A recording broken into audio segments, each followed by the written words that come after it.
Hello, welcome to Pecan Corner. I'm Tina, and today we're going to make Oklahoma onion burgers. So, come along. Thanks for coming to my kitchen. Well, I don't know if y'all have ever heard of them, but there's a thing called an Oklahoma onion burger, and you can Google it. And I'm from Ardmore, Oklahoma, and I grew where these were invented, and I grew up eating them at the Hamburger Inn, which is the restaurant that invented them, and although it's under new owners now, still makes them. The last time we were up there, we went at 11, before 11 in the morning. I want to say it was like 10:30 in the morning when we got there, so that we could miss the lunch rush, because they're only open, you know, for a short time, and it was already jam-packed. It's a little bitty, tiny old-fashioned diner, and still in its same location, and the burgers are still the rave. So I stood there and watched them make those, and you can see it, all the cooking done. I saw it the whole time I was growing up, and so I stood and watched them and came back home, and I've been making them for Paul ever since. The story on the internet ascribes the invention to a particular person. I don't know anything about that. I know the restaurant itself, the Hamburger Inn, where they were invented, was owned by Mr. Brown. And as far as my mother knows, that was who invented them, and that was who owned it for all of her life, until he retired, and it went on to new owners. But even if it was this other person that invented it, he still did it at the Hamburger Inn under Mr. Brown's tutelage. So we're going to start off with just a plain griddle and some plain ground beef. Now these that I'm making are a little bit bigger than the ones down there. This started originally as a way to save on beef, so we're gonna start by laying our seasoned patties on the griddle at a low temp. I've got it set to 200 degrees because I don't want it to cook too fast. I want it to cook, but not too fast. Now, I'm going to add my seasoning.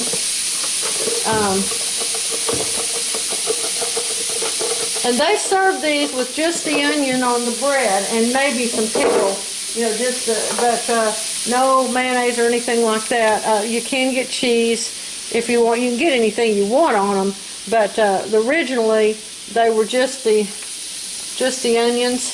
And as you can see, I've got these super thin sliced onions. And now they used white or yellow onions. You're probably sick of hearing about my 60 pounds of onions that were all purple onions that I raised this year. So we're using purple onions for everything until these are used up. And pile a lot of onions. These are two medium-sized onions. So I've got one medium onion for each burger. All right. Now I want these to sit there, and they're going to cook real slowly, and the onions are going to start to warm up. But we're not going to turn these burgers until they're cooked nearly all the way through. That's how we can get away with putting the onions on top of the raw meat, because now I'm going to mash these onions down into that meat. Now, I'm not mashing the juices out of the cooking meat. That's not what this is for. This is to mash the onions themselves into that raw meat and get them started cooking there. All right, now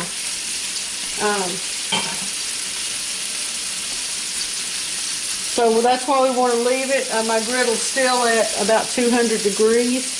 And I'll move my meat around a little bit, but I don't want it to cook too fast. I'm going to wait until I can see that brown all the way up on the top before I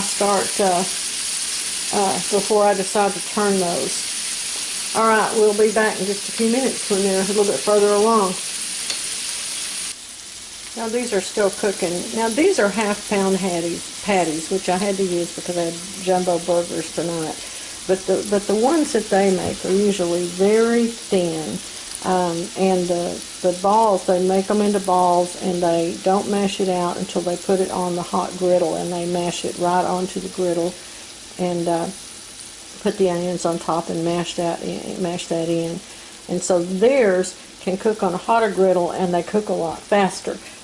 Because I've made these so big, they're not going to be as quick to make. When I was growing up, the Hamburger Inn was a place that we often would go. It was within walking distance of our house, and like I said, it's an old-fashioned diner that just has a counter with stools, and it had just a few little small booths along the front windows, and all glass windows all the way around, and it had a drive-through. And then it was right next to the Federal Building, which is where all the federal offices were. The post office wasn't there. The post office had been moved by that time to another place by the time I was growing up, but it was, but all the other federal offices were in there. And we used to go in, and there was a man named Chalk and a man named Eddie that worked in there, and they both had coal black hair. And I remember, and of course everybody smoked everywhere those days, but they wore these crisp white clothes. They wore white clothes and white aprons, and then white hats on their white cotton hats that were washable and starchable on their heads. And so I remember it seemed very, very clean, but I remember that Chalk would come over and take my mother's order. And I remember Eddie over there, cooking the burgers and turning around to laugh at a joke. And I remember that lots of laughter. That seemed to be a very, very happy place. It was at that age when all the men wore hats. Of course, like I said, we were downtown. So men, that's where men were dressing up to go to work, wearing suits. But everybody still wore hats at that time. And they served these burgers, and they served chili buns. They made their own homemade chili, and then they served a thing they called the Coney Island, which was a chili bun with a wiener in it, with a hot dog in it, and of course French fries and maybe onion rings. But that's all I remember. And pies. We never ate pie there, but I do remember seeing the pies sitting on the counter on a cake plate with a big glass cover on it, so you could see which pies they had available. And anyway, that's just such a great memory for us, and it's neat that it's continuing to still be a success for its new owners. The last time we were in there, I heard one of the owners talking to a friend of hers as she worked crazily to serve all of her customers, and her friend said, you need to open the second shop. And she said, I can't handle the one I've got. We are so busy. So it's neat that they have that success continuing for them. So these are still, they've been on there now for quite a few minutes. So I'm going to turn it, fire up a little bit, and let it cook a little. I'll turn it up to about 250 now, and let them cook a little bit longer. See how that? Let me see if I can see how that browning is starting to move up the sides of those patties. That's what you look for before you turn it, to be sure that they're. Let me see it. So you want that to be coming all the way up, because that's how we're going to know that cooking is moving into the center of the meat. All right. Be back when I'm ready to. All right, now we're ready to turn them, and I use 2 spatulas for this because I'm not capable of turning them totally without it. Okay, you want to pile that meat right on top of the onions, and like I said, we've waited until the meat's nearly cooked all the way through. So, and it's going to continue cooking just from the heat that's in the meat itself, plus the heat coming up through the onions onto the meat there. And now here's the other little secret. Whoops, I lost an onion there. Get that back on there. Okay, here's what it, now this Paul likes cheese on his, so I'm going to put some sliced cheese on it. But the little secret, well, let me show you how they do them, is they don't heat their buns and they don't grill them.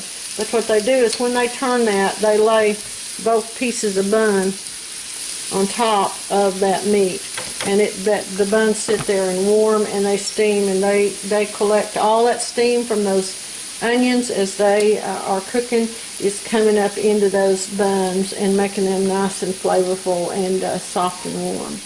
And so now we're going to let that cook for a little while until the onions are nice and soft and done. And when the onions are done, the meat will be done. Okay, these are done. The onions are nice and soft and brown. So I'm going to lift them off the stove now. So I'm going to take of course the downside of this, cooking them like this on the griddle, is it means you've got to wipe your whole kitchen down with Windex afterwards, because it is a messy, messy job, but I think it is well worth it.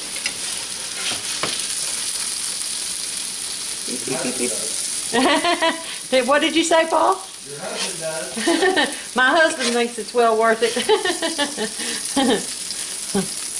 All right, now then, let me, oops, let me close in on these so you can see how they look. And then I'll show you a finished one in a minute. See how they looks delicious, and see how nicely cooked those onions are. Alright, I'll be right back when they're done. And there you have it. You can see they're cooked completely all the way through, but they're still very, very moist. And so they're just perfect. Alright, I hope that you all would enjoy these. Thank you for coming to my kitchen. Bye-bye. Just for funsies, here's what has to happen after you make those Oklahoma onion burgers. I'm sorry, what? I said I'm recording. I decided I was cleaning up the kitchen, and I thought, you know, I ought to show the aftermath of those things. So I'm showing me spraying everything down with Windex and wiping it down to get all the grease off of everything. It does splatter when you use that griddle.